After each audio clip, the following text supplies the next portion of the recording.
United Community Services has a 50-year history, and it was started by some very invested citizens who recognized early on that as our community was growing and thriving, that we needed to be intentional in talking and working around health and human service issues and issues that impact the well-being of the community.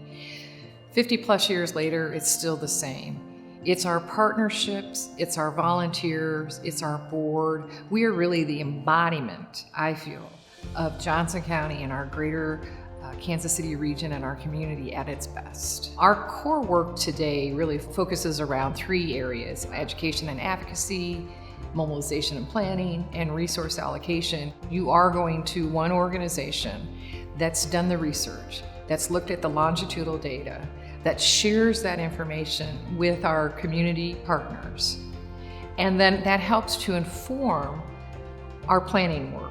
When we bring sectors together around a common table, it's a table where we're understanding what are those emerging issues that are impacting our community members and how can we work collaboratively to address that. But it's not just the tables that UCS facilitates, it's also the tables we're asked to be at that really help us be out in the community, be engaged, be active. We're very much about pushing out that information, pushing out that knowledge.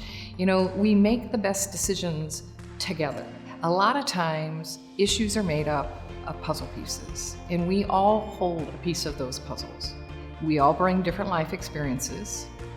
We all bring different interpretations of what the issues are and what resolutions to those issues may be. So collaborative planning is never necessarily having the finite solution, I'm done. I think it's a continuous process, because it's when we start to think across systems and cycles that we can really make that groundwater change as opposed to just those very surface interventions. What does that look like when a policy is a barrier as opposed to a bridge as far as vulnerable populations being able to access services? What does that look like in someone's life?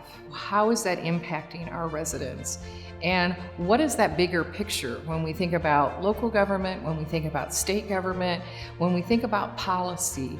What is the end result? And I think we all share that the end result is we want healthy community members who can be healthy, productive, and help keep the sustainability of our community going.